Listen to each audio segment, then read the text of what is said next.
I've been asked to announce that there's a reception after the concert today, and we'd like to invite all or any that you could welcome to come and to be with us.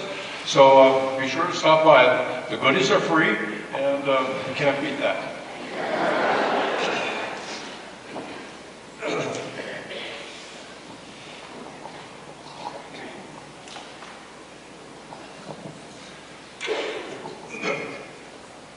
North High Alumni Choir, supporters, spouses, friends, former choir members, current choir members. The words I have to say today, I will find totally inadequate to what I should or could be said about this wonderful choir. Seated out in the lounge on the choir loft. Last night they were seated in front of me, which was very difficult. But I should tell you up front that I would much rather stand here with my back to you than to go ahead and stand in front of you. This is for the obvious reasons. This is one of the hardest things that I ever have to do, which is to speak to this audience and to speak about this choir. When I retired from North St. Paul High School, it's very easy. I was able to slip out of the scene and not address anyone. That was great. I tried to do that here, I have to tell you, but the board totally outvoted me on that one. Being unaccustomed to giving any kind of a speech, I want to tell you that I'm going to use my script tonight rather than speaking off the cuff, as I will most likely forget some things, as I will do anyway, but I most likely would not make through some of the things I have to say if I didn't use my script. I'm going to tell you a little short story about the members of this present North High Alumni Choir, as well as former members of this choir. I could write a chapter on each and every one of them. I won't do that, however. I'm sure they could write a chapter on me as well. The title of the short story is going to be The Life and Growth of the North High Alumni Choir. I feel like this is graduation day from high school. Now today we stand here with the final concert of this choir. And sitting on the side, alongside from me, you're seeing some 40 talented, committed, dedicated, and most caring people that I have ever known. This group is comprised of former students, spouses, friends, and I can tell you that some of these people have been with me since they were in 8th grade. Didn't take them that long to graduate, however. Some of them have been in the choir in the 50s, 60s, and 70s. Some of the people not only sang with me in high school, but also sang with me in church choirs as well. Some have been on some trips with me, and we have traveled on many trips. Some of them even have traveled as far as Duluth and 2 harbors. Some of them throughout Minnesota, neighboring states. Some have been on trips throughout the United States. We've toured the national capital, Washington, D.C. We sang for our congressmen and congresswomen who are there.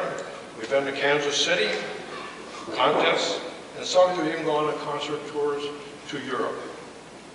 The first being in 1972 for 21 days. And then in 1974 for 19 days. Both times the wall was up and still up between East and West Germany.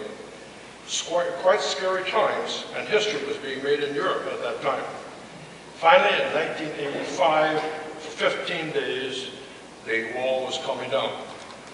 We have sung for the Minnesota State School Boards Association, we have sung for MMEA, we have sung music educators.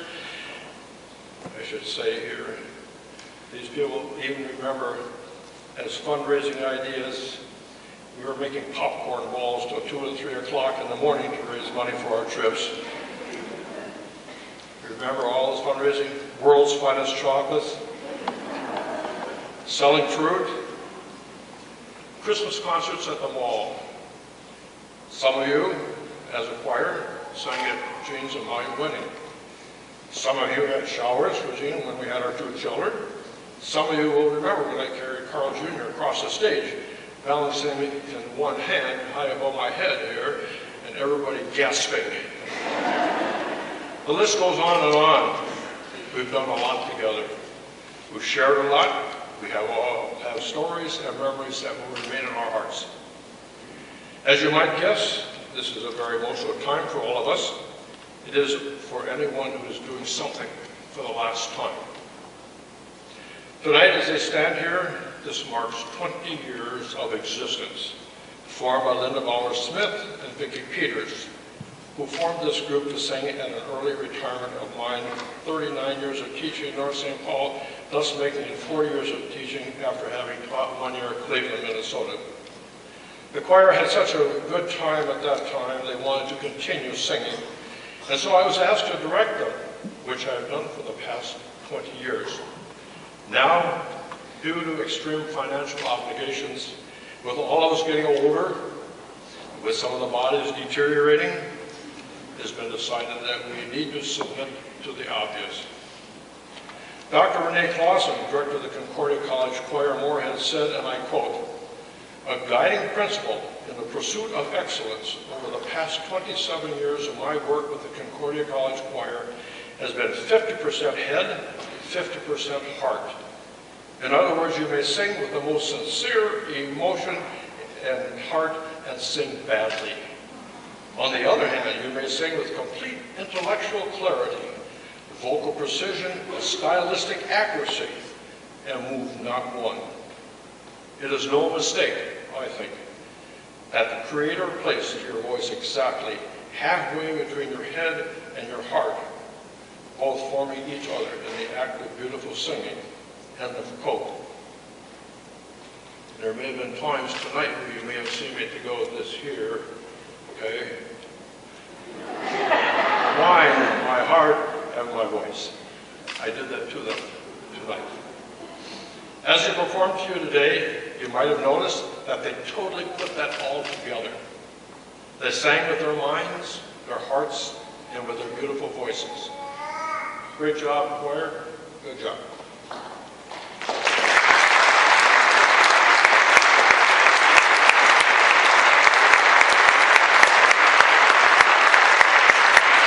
There are many thank yous that need to be acknowledged here today. Some of these are, and should I miss someone, please excuse me, because I know I will, but it's not intentional. First, members of the board that have guided and helped me in so many ways. Mark Guerin, board advisor, section leader, keeping the bases on track. He was a soloist. Laura Hawkins, financial advisor, keeping us financially sound. Program printing arrangements, making sure that we comply as a nonprofit organization. Lauren Nielsen, librarian, taking care of all the music and making sure that everyone always has some music, copy of music. The filing of the music and making sure it got put back in the library. Gary Olson, vice president, helping make sure that we all were on track in the tenor section, also a solo. You heard him tonight, this afternoon. Louise Smallage, president, assistant director, arranged for the fall corn feed every year. I can also assure you that she is also very able and capable of writing words and arranging these lyrics while setting them to music.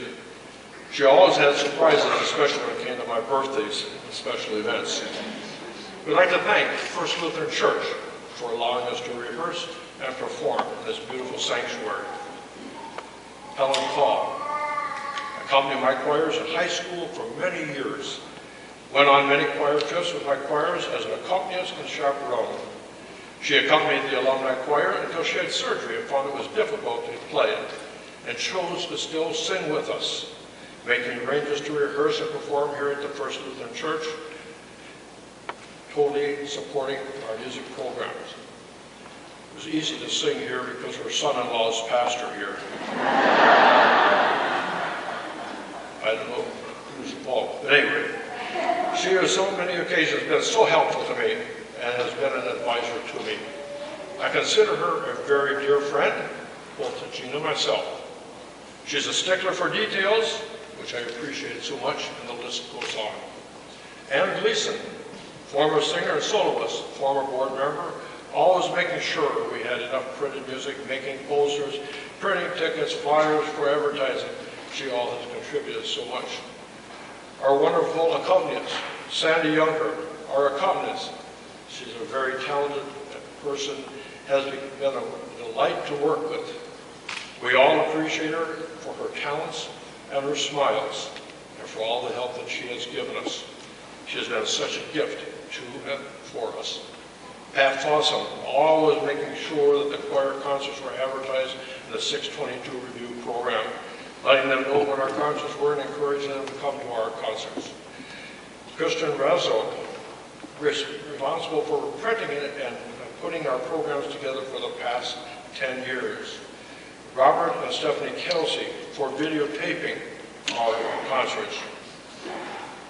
There are some people that have made special drives so they could come and sing with us.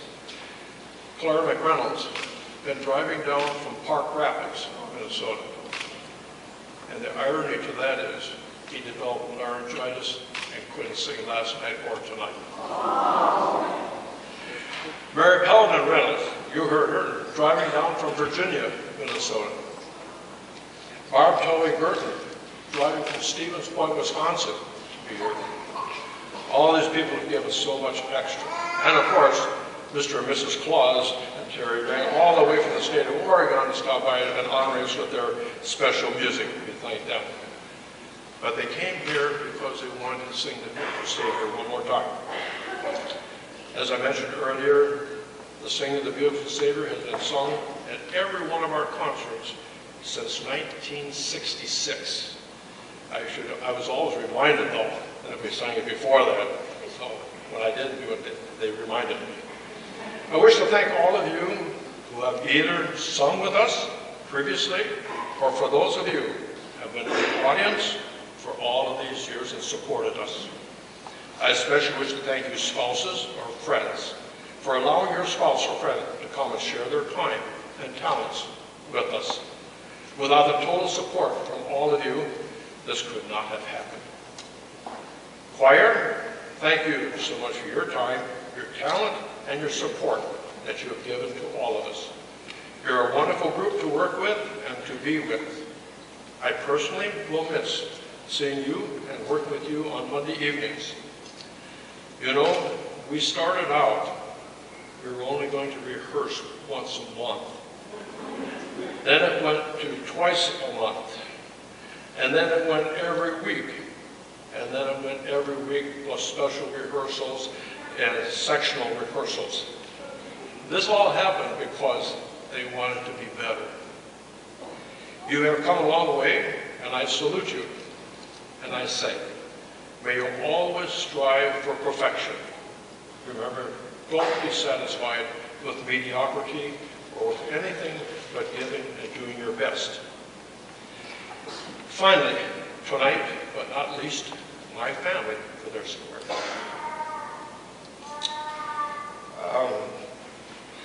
Son Carl, who lives in Canada now, and obviously couldn't be here. I don't know why. Daughter Jennifer, who's been here for many, many of my concerts. Well, I was at North St. Paul, and she's been there for every one of my concerts with the Alumni Choir. She has heard so many of these songs performed in so many different ways. Her total support is so appreciated. I have to tell you, I still can't get her to come and sing with me, though. My wife, Jean, what can I say? Next August, we will celebrate our 50th anniversary. I met her in 1960, and some of you will say that you had a hand in getting us two of us together. I know Stan Carlson would say that. She's been here for all the concerts at North St. Paul since 1960. She has gone to all the choir trips since we've been married, and she has been my major chaperone while on our choir trips. And I look out there in the audience, I see some of those people who were on the trips where I know she chaperoned you. I can always count on her as a chaperone to make room check to make sure the students were in their proper rooms at the proper time while on these trips. she was bribed enough maybe that she could get away with it.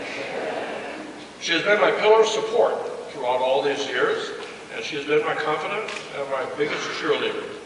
Trust me, she has. I appreciate her, and I do love her so very much. I would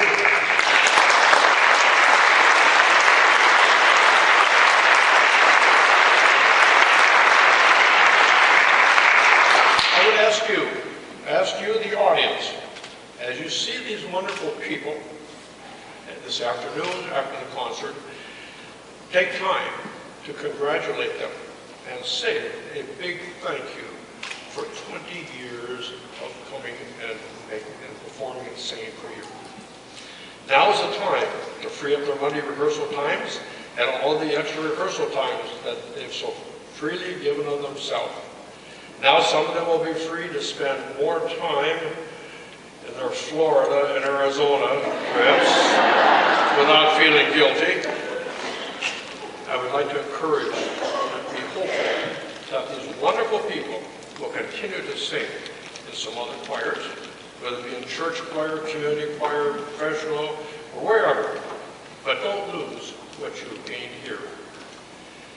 I feel like I've given you wings, and now it's time for them to fly. It has truly been my honor and privilege for me to have worked with all of you over these past 20 years and develop musical skills and share everything with this group. We have truly become a very close-knit family, and it will be very difficult to see you leave. We have laughed a lot, we have partied a lot, we have cried on occasion, especially when we lost a member when they passed away. And we have been there and caring for everyone when they were hurting, injured, in surgery, or whatever. I want you to know that you will remain in the hearts of Gene and myself forever. Well done, choir. Well, now, it's time to close on this final chapter of this short story of the North High Alumni Choir. It's time for you to take up your new challenges and to say, as they sing in The Sound of Music, when the von Trapp family left Austria to flee from the Nazis, it's time to say adieu, adieu. And for me to say, thanks for the memories.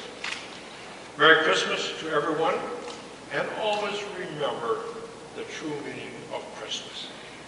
Take care, stay in touch, remember, friends forever, and God bless.